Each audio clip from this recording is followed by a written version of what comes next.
You're Ralph Boner? Boner. Expectations subverted.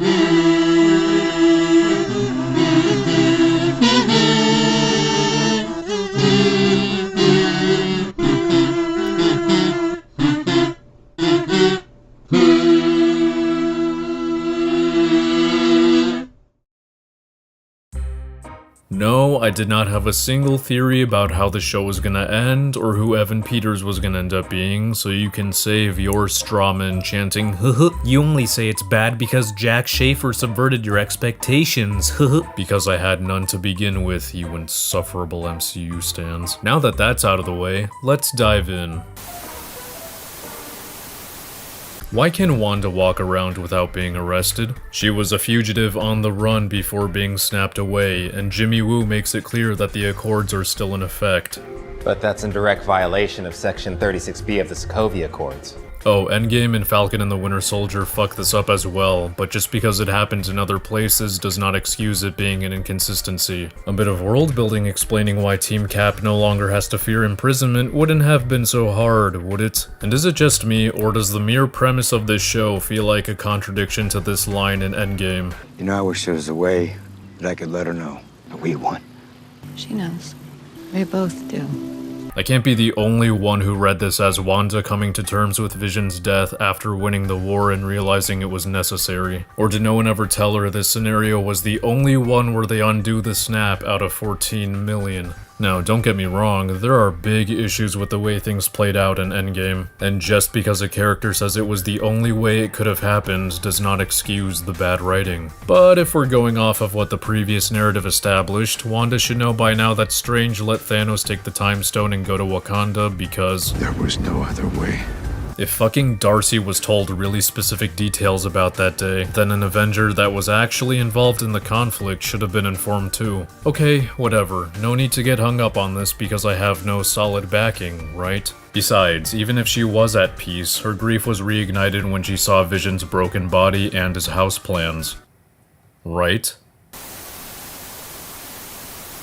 Why the hell is Sword taking apart Vision's body 5 years after his death, coincidentally right after everyone was snapped back? He should have been taken apart, studied, memorialized, repurposed, or buried no longer than a couple months later. Why aren't the Avengers or even the Wakandans in possession of Corpse Vision? Why didn't Tony make an effort to repair or securely store him? Who slipped the houseplans in Wanda's car? How did they know it was her car? And why did Sword have this piece of paper? Did they inherit his possessions as well, or was the paper inside of Vision? None of the windows are even fucking open. Wouldn't this land have been resold and built on by now since both of them died? Hello? Did you guys forget about world building and your own timeline? There is no reason this all happens the way it does at this point in time other than to give the show an excuse to exist. Remember in Ant-Man and the Wasp, Jimmy Woo was the strict by-the-books agent hell-bent on catching Scott breaking the law again so he could send him to prison? An agent with a straightforward goal of following rules and punishing those who break the law without letting emotions get in the way? Come on, Woo. I've got 3 days left. Why would I try to escape? Sorry, Scott, but rules are rules. We got him, sir. Pym and Van Dyne are in custody. Seriously? Yes! He barfed. Like a lot. Like a lot? Yes! Forget it, move aside!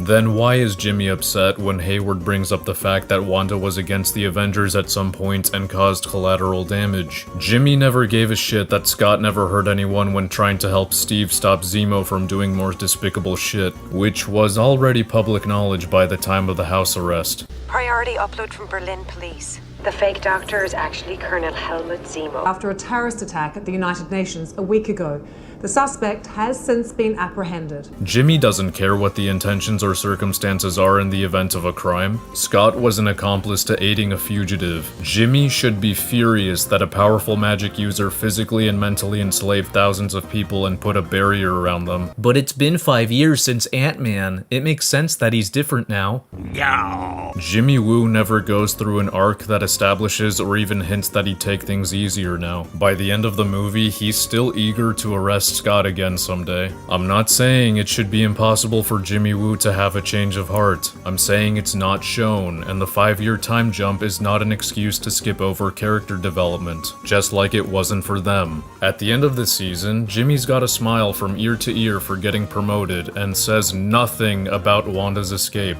Where's Darcy? No, can you say where's Wanda? Say where's Wanda? Where's Wanda? I'll get to the ending later.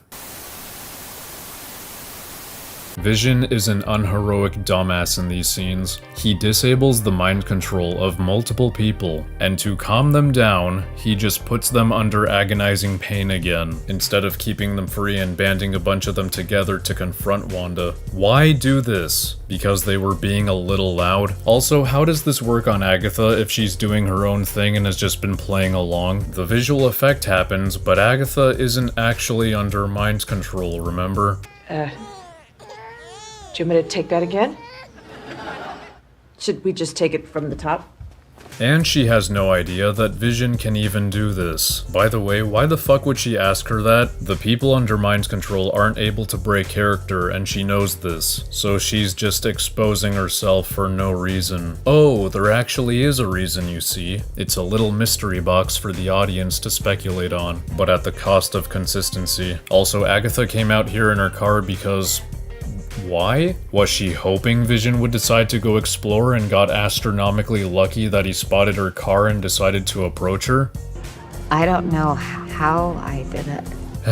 You don't know how, and yet you expand the barrier in the same episode a few minutes later. If Wanda knows she can change the size of the barrier, then why the fuck doesn't she shrink the hex when Vision and her kids are with her and just keep a small hex around their house without enslaving anyone from town? Wanda knows these people are in pain as early as episode 5, and she knows they had different lives before and had connections outside of Westview. So give it back to them, you bitch. I thought you cared about innocent people. Nah, it'll be fine. Why did this drone change to an era-appropriate version but not black and white like Monica did? Did the writers ignore consistency so that Wanda and the audience could have a mystery box moment? What a shocker!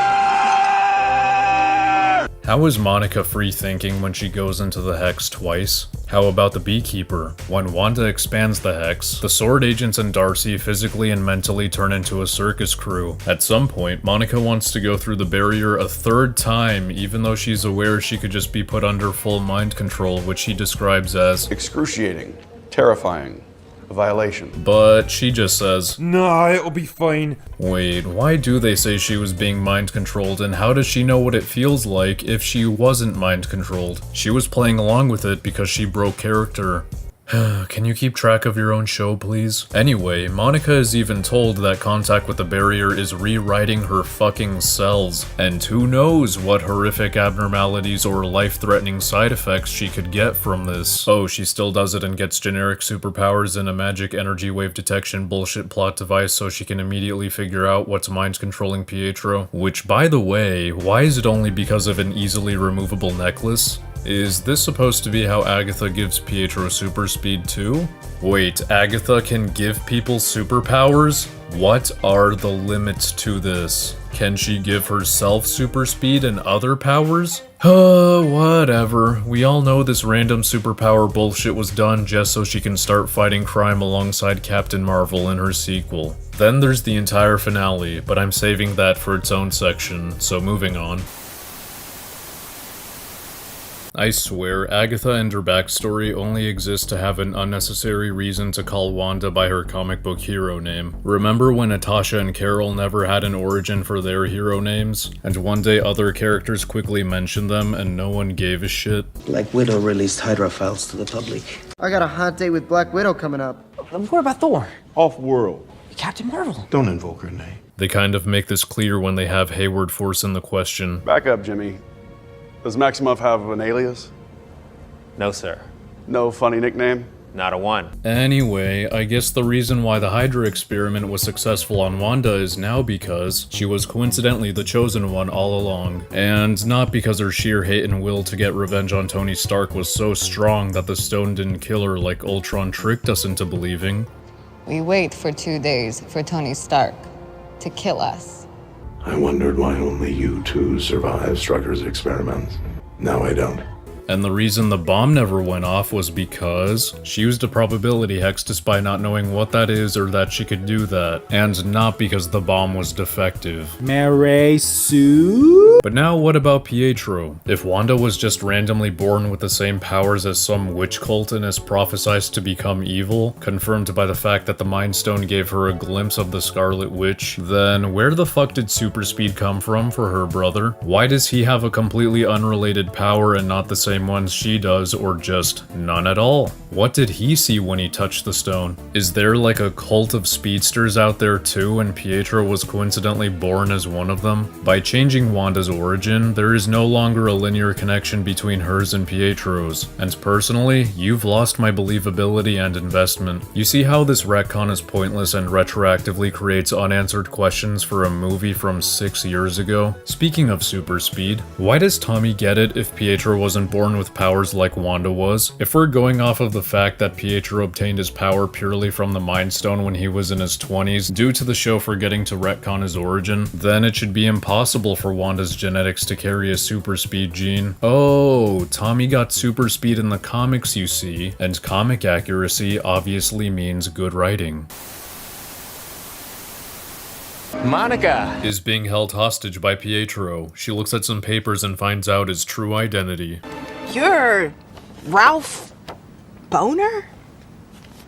Boner. What do you mean he isn't Peter Maximoff? This character was supposed to tie the X-Men and MCU all that together. For a boner None joke? of the theories are true. But this was supposed to be the beginning of the multiverse. Now, you man babies. You're only upset because Jack Schaefer subverted your expectations. I am sure there is a meaningful and valid reason why they chose to make the reincarnation of Quicksilver, a character who was wasted once before, a random nobody whose name is a pee-pee joke. Fake Pietro. Why bring that actor back? That is the overwhelming question happening. Yeah, just out of the blue, no idea who the person is, sent me this tirade like, didn't you guys learn from Iron Man 3 with the fake Mandarin? And my first takeaway was that was my favorite part of Iron Man 3. Yes! When Ben Kingsley came out of the bathroom, he's like, don't go in there. I was like, this is amazing. Trevor, the fake Mandarin, was fantastic. Playing with expectations, turning things around is always enjoyable.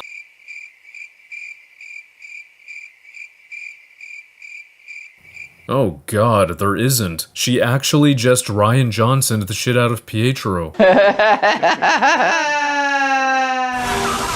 However, I don't actually have a problem that he turned out to be a nobody since his true identity had no bearing on the plot to begin with. He was just another meat puppet, controlled by Agatha. If he turned out to be the Quicksilver from the X-Men universe, then the plot would probably be different to introduce the multiverse and have an effect on the greater MCU. But I totally understand the outrage, and frankly, I think it's warranted. You can't blame the fans for expecting this after casting Evan Peters coincidentally at a time where Marvel is about to introduce the multiverse, and tease them with subtle references alluding to the X-Men Quicksilver. I mean, hell, he kind of has X-Men Quicksilver's personality. WandaVision writer didn't want Quicksilver cameo to feel like a prank. Yeah, I think you did. Why the fuck would you even look to Iron Man 3 for inspiration? Do Marvel employees think every idea in their movies are good ones? Of course. As I've said before, Yondu is dead and will stay dead as long as I'm involved with the Guardians. His death means something to people and I'm not about to diminish that. Take notes, you hacks. Project Cataract turns out to be the creation of Cumman, a one-to-one fully functional replica of Vision down to his memories, except they've been blocked by a firewall. Now, how and why he came to exist is just as important as his existence, so what happened? Allow me to recap Vision's initial creation and the time he was to have the Mind Stone removed to put things in perspective. In Age of Ultron, Vision required 5 things to be created: Vibranium, the Mind Stone, the Cradle, an expert in artificial tissue generation, and an insane amount of energy. I guess 6 if you want to include Jarvis. In Infinity War, 4 things were required to safely remove the Mind Stone from Vision: Wakandan technology, an expert in using said technology, a lot of time, and a flawless performance, since there are more than 2 trillion neurons here.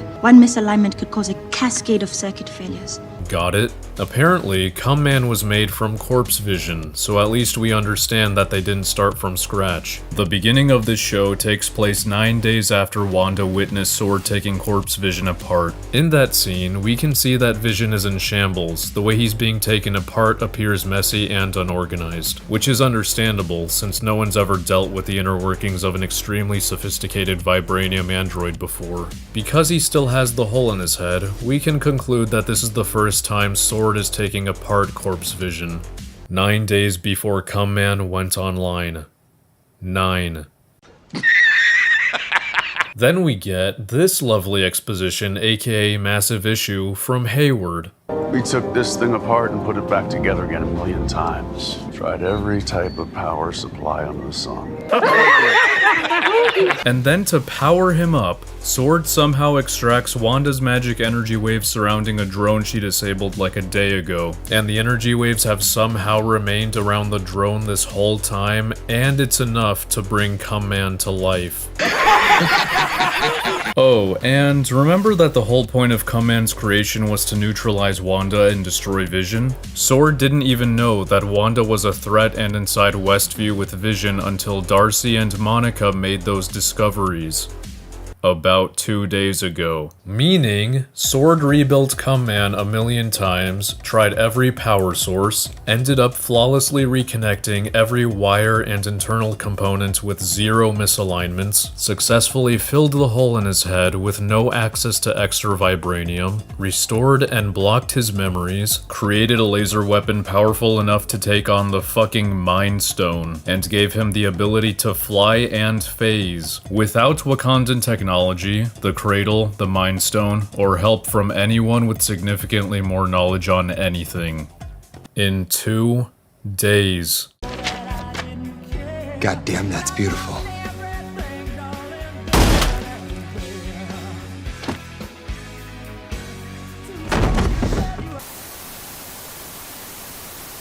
Cum-Man shows up right after Wanda annihilated Agatha with a car, and she produces a little cum herself. Cum-Man tries to lay a smooch on her, but malfunctions halfway through and cracks her skull. No, I didn't say almost. He actually cracks her skull. Now, Cum-Man's objective here, which by extension is Hayward's objective, is Wanda Maximoff must be neutralized. Just so we're clear, neutralize does not mean kill, just render them harmless. I've heard the criticism that this is a Doc Ock tentacle blade moment since Cum-Man could just blast his forehead laser right through Wanda's face and kill her, and like I said, that's not his goal. But I've heard this counter-argument to that. Wanda is the most powerful Avenger, so that's not an issue. Wanda having overpowered telekinetic and psychic abilities does not mean she is Luke Cage. She has the same bodily vulnerabilities as a regular human. Agatha should be fucking dead here because the same applies to her. I never thought that would have to be explained, but here we are. Going back to the head crush, after the sound design makes it blatantly clear that Wanda just experienced multiple fractures, she suffers no brain injuries whatsoever. Vision kerplunks into Cum-Man. By this point, Vision knows all about Wanda's fake reality in the Hex. After the tone-deaf talk between him and Darcy, he finally decides to convince her to put an end to the town's suffering. I should have told you everything. I know why you made this world, but this... I can fix it. Can you? 12 seconds later. Vision. This is our home. Then let's fight for it. What? I thought you both just agreed to take down the Hex. You know, the thing that'll save everyone at the cost of your fake home? But now you want to fight for your home? Can you guys keep track of your script? If this is a not ready to say goodbye moment, then tell Cum-Man that you're gonna take down the Hex soon. Vision spends the entire battle not telling him something that potentially could have prevented the entire thing. Back at Sword, Hayward tells an arrested Jimmy, No one's gonna care once I've eliminated Wanda Maximoff. I'm sorry, eliminate? I thought you were going to neutralize her. Did Hayward change course, or do the showrunners not know what the word neutralize means? If his intention was to kill her, then yes, Cum-Man should have melted Wanda's face off right here. Also, no one's gonna care? You think none of the Avengers are gonna care if one of their members was assassinated just because Vision was resurrected? You dumbass. The two guards behind Jimmy Woo don't see him crouch and reach for this phone and struggle to put it in his back pocket pocket while handcuffed. He also coincidentally had a pin in his back pocket that he uses to unlock the cuffs in 1 second. Agatha gives Wanda a history lesson on the Scarlet Witch and reveals that she just wants to take away Wanda's powers because she doesn't deserve them. She proves this by breaking a bunch of citizens free. Apparently, all the children in Westview were locked in the rooms, preventing contact with their parents and the outside. How did they eat? Where did they go to the bathroom? Are they all malnourished from not eating for days? Wanda finally has some semblance of compassion and opens a crack in the hex to let people out. No, she doesn't shrink the hex, she opens slivers in the barrier, running around the town's perimeter. Meaning she just made these poor people run for miles so they could escape. The people who are no longer under mind control. What the fuck were you thinking? Why would the people who are already free want to escape now? They are leaving Westview, leaving behind their homes and the other 3,000 plus citizens who haven't been freed, including their own children. Later we see the slivers have gotten significantly bigger, meaning Wanda is actually removing the entire hex. So again, why are you running? Up in the sky, miles above the ground, Vision and Cumman zoom around playing laser tag. As the hex dissolves, Vision is weakened and Cumman's laser blasts him back. Vision plummets, and out of all the places in Westview he could land, he coincidentally and conveniently lands next to Wanda. Tommy had a vision of his MILF in danger over 3 minutes ago, and despite having left immediately with super speed, they coincidentally arrive after Vision does. This all happens so that Wanda can see the lack of a hex will erase her fake family. So to preserve them, Wanda closes the gaps in the hex 1 minute and 45 seconds after it was opened, meaning the people of Westview did not get to escape and started running across town for nothing. Sword shows up and Cumman arrives. I guess he just forgot his objective until now. The fake family rips off a better superhero family, and Sword holds them at gunpoint. Instead of reassuring them that the hex will be taken down like you'd expect him to do, Vision says this. Listen, boys. Your mother and I never really prepared you for this. But you were born for it. You know you don't have to involve your children in this, since you can just... Yay, back to fighting. Two couples with the same powers. How imaginative and exciting and creative. Vision and Cumman get a chance to breathe, and instead of telling Cumman the hex will be taken down, Vision engages a bullshit philosophy lecture. But I'm not the true Vision. Only a conditional Vision. I request elaboration. Why?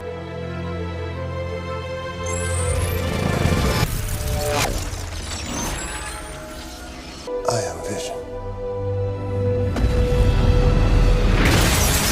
So Vision is not actually dead. Again, Cumman is out there with his memories, so now Wanda's upcoming quote-unquote sacrifice and Vision's 2 death scenes are retconned, as I can guarantee Wanda and Cumman will get together in the future and pick up where they left off. The stakes are non-existent. Well, not yet actually, we haven't gotten to the fight between these two.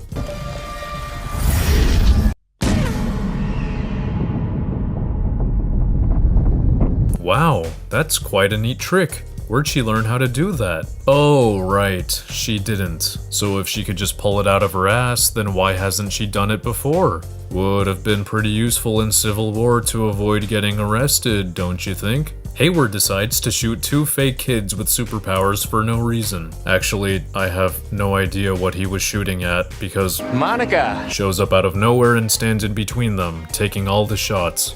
The bullets were going towards the open gap in between the kids.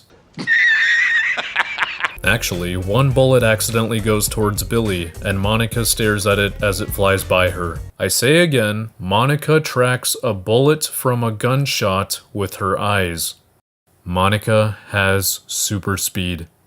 I hope they stay consistent with this power in the Captain Marvel sequel. Also, if you have super speed, why the fuck did you just watch the bullet whiz past you instead of blocking or grabbing it? Billy doesn't have super speed, so if it hits him, which it shouldn't by the way since the bullet is at your eye level, you'll have a fake child's blood on your hand. Oh, he caught it.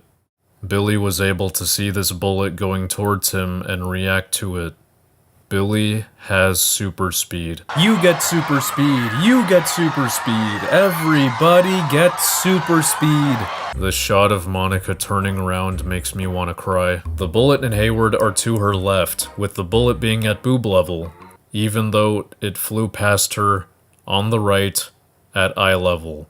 Fucking hell. Now, Hayward probably should have stopped shooting as soon as he saw Monica step into the field of fire, right? But he didn't, because apparently he didn't give a fuck if he murdered his own employee in cold blood. When the clip runs out, he looks upset and confused that he couldn't keep shooting. This isn't even a character anymore. Hayward went from a by-the-book side character to a one-dimensional antagonist to an aimless, bloodthirsty psychopath. This soulless husk doesn't even react to Monica turning into Jello right in front of him. Hayward books it in his Hummer, and Darcy comes out of nowhere to stop him. She was out of sight, off on another street, and somehow knew Hayward was gonna back up in front of her at this moment.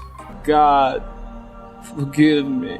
Up in the sky, Wanda shoots balls at Agatha and tells her to take her powers. She doesn't want them no more. No more. I don't fucking know. Agatha can only sap Wanda's powers while she's using them, because I guess Wanda is a magic juice pouch that only depletes if taken by someone else, but not when she uses magic herself. So Agatha starts sucking Wanda dry and turns her into a raisin. This would have been totally hot under different circumstances. Agatha prepares to give one final blow, but only queefs out dust. Turns out, the magic balls that missed Agatha missed on purpose. Wanda was creating runes on the barrier to turn the hex into a no magic zone for thee, but not for me. Yes, the runes that Agatha created in her basement that she vaguely explained and Wanda briefly checked out. Because we all know that memorization is easiest when it's just a quick glance while under stress and anxiety. And we all know that execution is best when no study, practice, or demonstration took place beforehand. Mary Sue? Did you even pay attention? Wanda didn't make the same runes, so she didn't have to memorize anything. Can I tell you something? Can I tell you a secret? That's even fucking worse. You're telling me she created her own random designs that just so happen to work and have the same effect as Agatha's runes? Mary Sue? Thanks for the lesson. In a given space, only the witch that casts the runes can use her magic. Wanda pulls out an Uno reverse card and sucks Agatha dry, even though Agatha can't use her magic anymore. Rules for thee, but not for me, right? The writers also forgot that magic is required to fly, so Agatha should be plummeting to her death right now. They float down and Wanda punishes Agatha by indefinitely turning her back into the nosy neighbor. Although, I thought the hex was required to keep the mind control on autopilot, which is why people turn when they're inside it, except Monica. So, I don't know how Wanda plans to maintain this once she takes it down. After finally ending it all, the family walks home. All the sword soldiers have been restrained this whole time, because Billy is an overpowered little shit who's also mastered magic without any learning or practice. Oh, you want me to talk about how emotional this moment is and its themes? Fuck off, nothing abstract stands when everything concrete is rubble. Not to mention, Wanda's actions are indefensible, so it's hard to care about what's left of her relationship with her fake husband. I say again, she did nothing 4 episodes ago when Vision confronted her about Norm being in pain and separated from his family, telling her this is all wrong. She just tried to get him to shut up and claimed she had no control over any of this, despite having complete control over the size of the hex. Grief is not a get-out-of-jail-free card for this shit. Like her or the show all you want, but do not defend her actions. Twitter, as always, has been a cesspool recently with Wanda Stance pathetically defending her, saying moronic shit like, "The town was boring and dusty. She did them all a favor. She made the town better. They are all ungrateful." Then when you present them with straight references from the show proving them wrong, "When you let us sleep, we have your nightmares." Tell him I love him, not to come back here. We feel your pain. I'm exhausted. If you won't let us go, just let us die. they accuse you of not paying attention. They try to make fun of you for getting pressed over fiction while they are defending fiction like their life depends on it. When they are cornered, they will go as far as, "This show isn't about the citizens, so it doesn't matter," and "I don't care about what happened to them." Seek help, you fucking idiots. Wanda returns to the town center for some reason, just to talk to Monica, I guess. They'll never know what you sacrificed for them. Why do you write like this? Wanda didn't sacrifice shit. She created the problem that only benefited herself, and then solved that problem at no tangible cost or risk to herself. Her family was fake, dummy. It wouldn't change how they see me. Why are you concerned with your image? Why didn't you say, "It doesn't change what I did"? Given the chance and giving your power, I'd bring my mom back.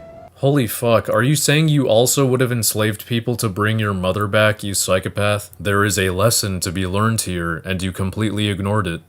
Reminds me of a recent movie that also had a female lead who resurrected a loved one at the expense of someone else's freedom and refused to acknowledge the moral implications of this. I'm sorry for all the pain I caused. Fucking tell that to everyone around you. Monica wasn't even being mind controlled. I don't understand this power, but I will. But you do. Sure, Vision and the Hex were created accidentally, but then you intentionally expanded it, opened it, shrunk it, and you created massive runes, vanished, astral projected, and summoned the dark hole with no learning or practice. Mary Sue? Wanda flies away, and the episode ends. No joke, my jaw dropped in disbelief when I watched this for the first time. The abysmal conversation between Wanda and Monica is the last one this show has. The FBI doesn't arrest Wanda. We don't even know if they want to arrest her. She doesn't turn herself in. Nothing. Zero consequences. I think it's a beautiful scene. We're not trying to let Wanda off the hook at all. The daggers that she's getting from every townsperson as she walks through town should clearly show she's not being forgiven, and she won't be forgiven by them. She understands that. Oh, my mistake. She won't be forgiven by random people who have no authority over her, who she has no personal connection with, and who will most likely never appear in another MCU installment. Thank you for clearing that up.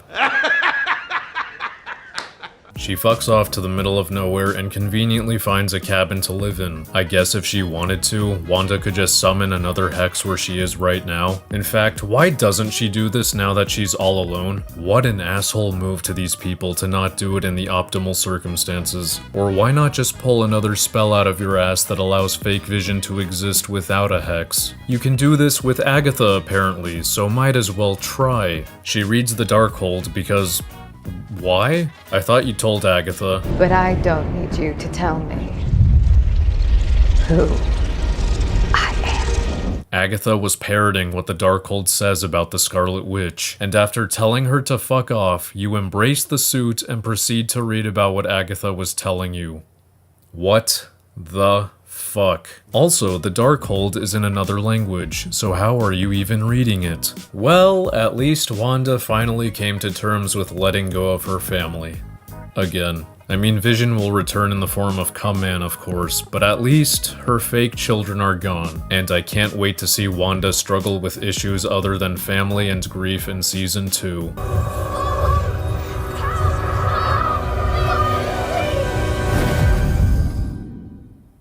Motherfucker. And that's WandaVision. What a colossal heap of muck. No wonder people were saying the finale was the worst thing the MCU ever put out. This show can't follow its own rules, it can't fucking decide what its rules are, the world building is ass, characters are stupid, it disregards the MCU timeline and its previous narratives, stakes were ruined, deaths are retconned, no real consequences for the protagonist, and the majority of it is built on contrivances, coincidences, and bullshit plot devices. The earlier episodes with mysterious elements are retrospectively ruined, knowing they were internally inconsistent and led to the payoffs they had. By the end of it, I felt like I was watching a CW product. Remember guys, this is what Daredevil was cancelled for.